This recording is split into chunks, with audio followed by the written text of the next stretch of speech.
Hi, in this video, we're going to learn how to fill out a trig function table. Now, this is the outcome of a filled unit circle. So if you haven't watched the previous video, you may watch that to help you understand every component of this filled unit circle. Again, my suggestion is to watch how to fill out a unit circle before you use the unit circle to fill out this table. So let's get started. What does this table do? To summarize from the previous video, we agreed that the x value or the x coordinate represent the cosine of the angle, and the y coordinate will represent the sine of the angle. So I'm going to give you an example. I'm going to look at 30 degrees. So 30 degrees, this is the point for 30 degrees. That first value right here, which is the x value, will go under cosine. So the cosine of 30 degrees is square root of 3 over 2. The y value of that point, which is half, will go in the sine function. So I was able to find the cosine of 30 degrees and the sine of 30 degrees using the unit circle. If you use a scientific calculator and type in cosine of 30 degrees, you're going to get the decimal format, which is 0.5. And also, if you use the scientific calculator and type in sine of 30 degrees, you're going to get the decimal form of square root of 3 over 2 as a sine of the angle. Now, that's not enough for our table, how to fill out this table. I need this angle in radian. So what does 30 degree represent in radian? It represents pi over 6. Also, as discussed in the previous video, there are multiple ways to memorize the radian. If you want to convert and multiply by pi over 180, you simplify, divide by 10, then divide by 3, you get 1 over 6, which will give you pi over 6. This is a one way. But we also discussed in the previous video that flower pattern to memorize the radian. So this is a 1 pi over 6. So you choose which way you want to convert to radian. Now, which quadrant is this angle in? So this angle is in the first quadrant. So I'm going to put 1, and we use numeral numbers for that. 1, 2, 3, and 4. Now I'm gonna before I get to tan, secant, cosecant, cotan, I just want to tell you that the angles that I named in the previous videos, corner angles, just to make it simple on you, like a 0 degree. It's not in a quadrant, it's on an axis. So for example, when I go to 90 degrees, I'm gonna say y-axis and so on. So this is 180, this is a corner angle. And the 360 goes back next to the 0 degrees. It has all the same other features.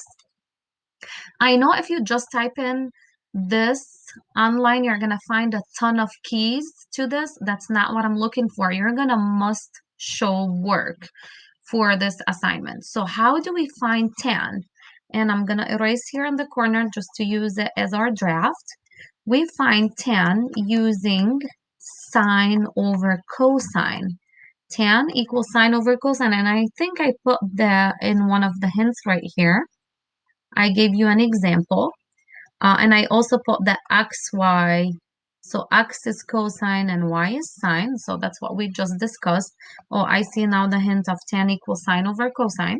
So if I'm looking for tan of 30 degrees, I'm going to put sine, which is half, over cosine. And this is not enough. And that's what I mean by show work. I don't want the final answer given on any app or online resource.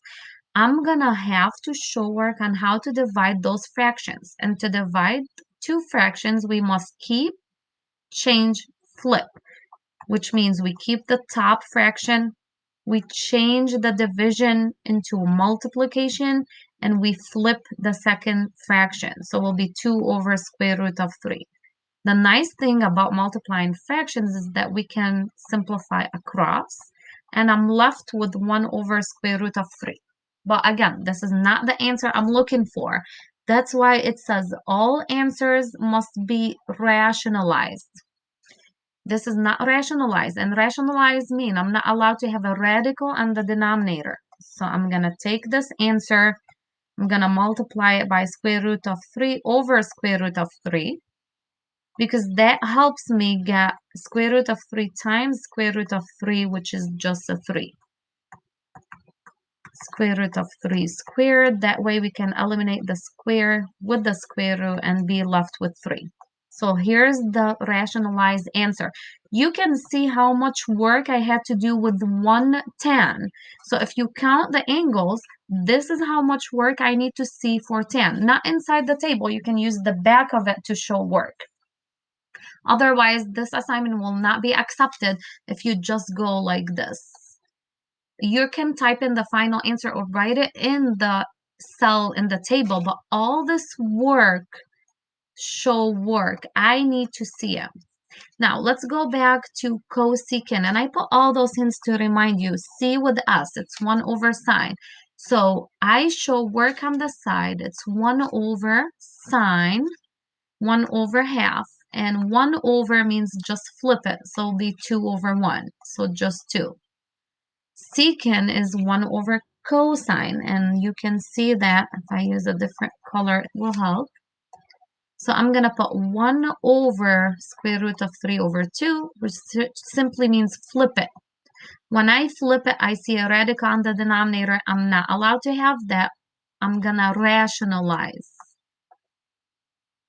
This is the work that I need to see. The green goes with secant. You don't have to put it in the cell. You're going to show your work on the back of the table if you printed it, or on a separate paper if you're just writing it. Cotan is 1 over tan. So I'm going to flip the tan. So this tan that I got, I'm going to flip it. Or what I could do is I could use this formula, and let me erase to write it here. So the cotan will be, since it's the flip of tan, it's going to be cosine over sine. So here's what I will do. I will go cotan equals cosine over sine, and I'm still showing you that 30-degree one, which is cosine square root of 3 over 2 divided by half. To divide fractions, I'm going to keep, change, flip. And I can simplify the 2's, which will give me a square root of 3. So the cotan, I'm going to go back in this cell. This is the show work again that needs to be written on the back of your table. And here's the cotan. I'll just put the answer, but the work has to be on the back. And with the work, please make sure you specify which angle you're going to be working with. So I checked some submitted assignments and they just had answers. Those aren't going to be acceptable. This is why I'm going to give you extra time to work on this. So please make sure for every single feature to explain how you got it. Now, quadrant, it's pretty simple. How to get the radian, I'm okay with that. The sine is the y value. It's enough. This is enough to show work for those two, for all the angles. More work will be required for those last 4 columns. And I hope this video helps.